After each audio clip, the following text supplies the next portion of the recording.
Hey y'all!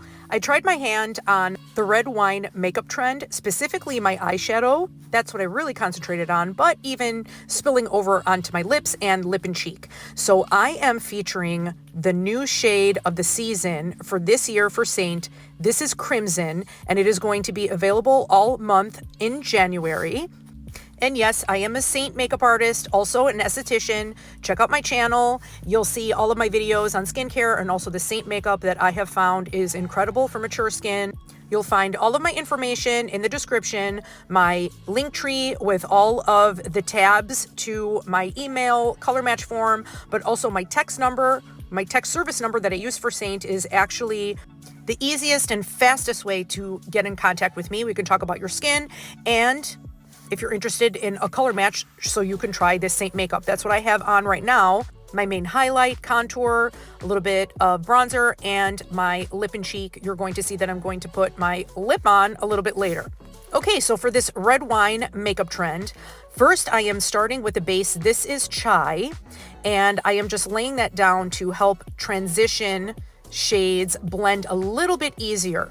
Now I'm going to go into, this is what I'm showing you. I hit pan on Chai so you can tell I use this very often. So this here is the Smudge Brush, and I am going to go right into Crimson. It's very pigmented, and you'll see when I'm doing these bold looks, what I like to do is step by step, back and forth between colors, placing and blending, placing and blending. I feel like this is the easiest way to achieve a softer look, but still able to use a very bold color like this Crimson, so it doesn't look too overpowering. And one of my tricks is going into this Cupcake. For me, I love this shade. This is just a matte cream color, I would say.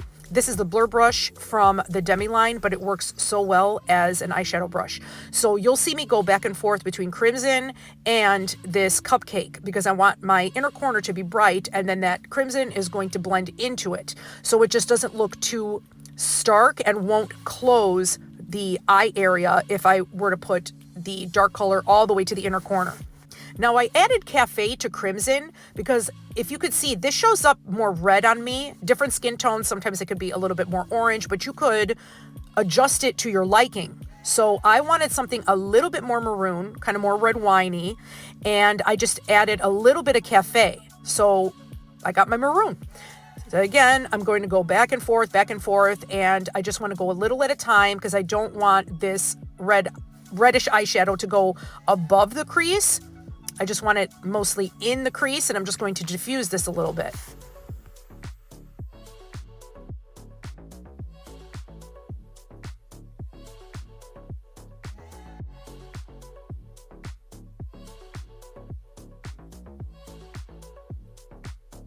A little more Cupcake. So I'm going to go back and forth, like I said. This seems pretty tedious, but I'm telling you, this works really, really well because everything just blends together and looks seamless. That is my whole goal here between these shades.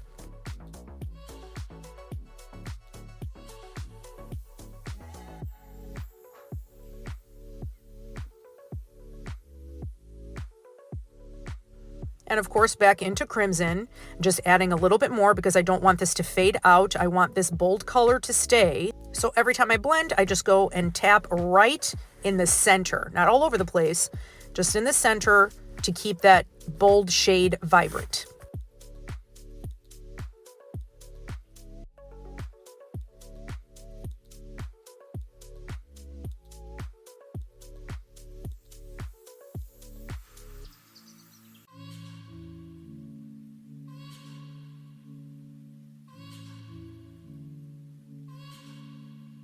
Okay, now this might look a little bit weird at first, and it looks a little bit cooler than the warmth in Crimson. This is Cafe, and it looks like a very stark difference, but I'm doing this on purpose because I'm going to diffuse these together, and it is going to blend really, really nicely, these two shades together. And I am keeping this in the crease because I don't want that reddish Crimson in the crease. So I'm just going to keep on blending and going back and forth, just like you've seen me do from the beginning of this video.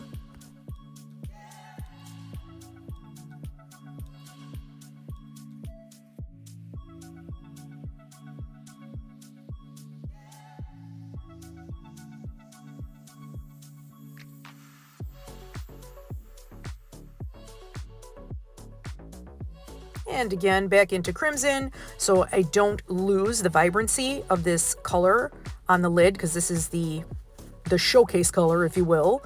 And again, just going right in the middle and a little bit above over Cafe. So I'm blending those two together to make sure that the transition is seamless.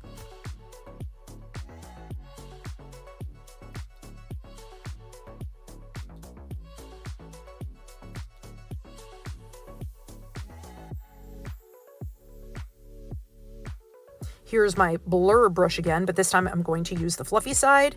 And I love to use a matte shade on my brow bone. You could absolutely use a shimmer if you want to after this step. I just find that this really blends everything seamlessly. As you can see, I kind of go right down into the inner corner and you can't see where it begins or ends. That is the whole point of me using Cupcake. And for my skin tone, this works really well. If you had darker skin, then you could use something a little bit darker and it would be like your highlight shade would work for you. We could even go over eyeshadows if you wanted to when we're doing your color match to see what would really fit with your skin tone.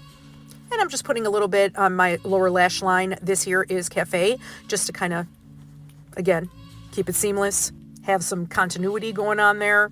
And after this, I am going to show you how easy it is to clean up with your main highlight or your brightening highlight if you want it a little bit brighter. This is my main highlight. And I'm just going and reshaping, and this cream makeup just melts into the skin. And it is very, very forgiving, easy to fix. So it also really helps to clean up your eyeshadow line.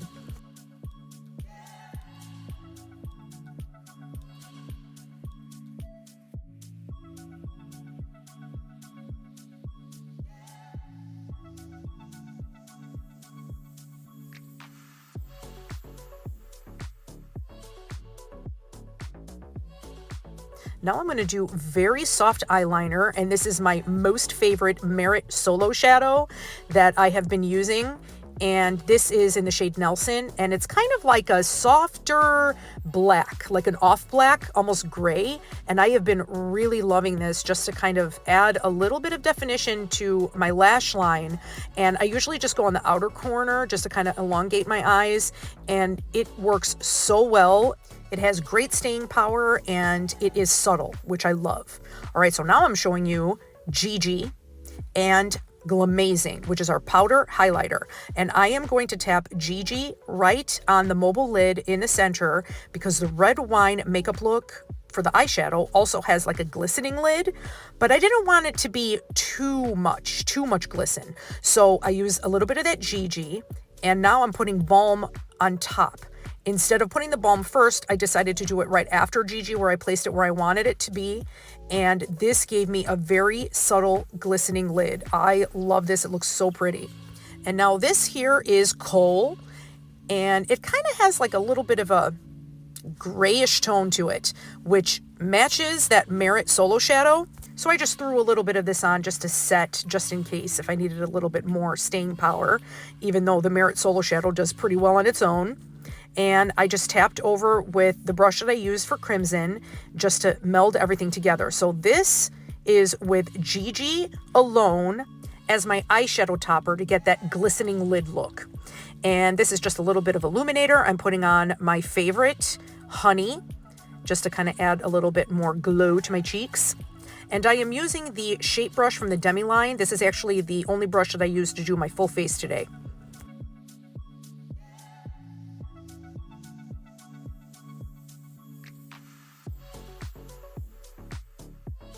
If you really want to turn it up a notch, this is Glamazing that I was just talking about. This is our powder illuminator. Our powder illuminators are really good if you want that extra punch, and you could use these, of course, anywhere, like on your cheeks.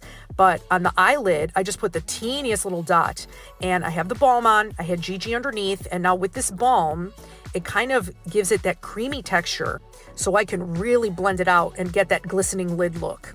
And there you have it, my take on the red wine makeup trend, the eyeshadow specifically, but I mixed lip and cheek colors, Renaissance and Lovespell together for my blush and my lipstick. Again, all my info is down below. Contact me so you can try this awesome cream makeup system.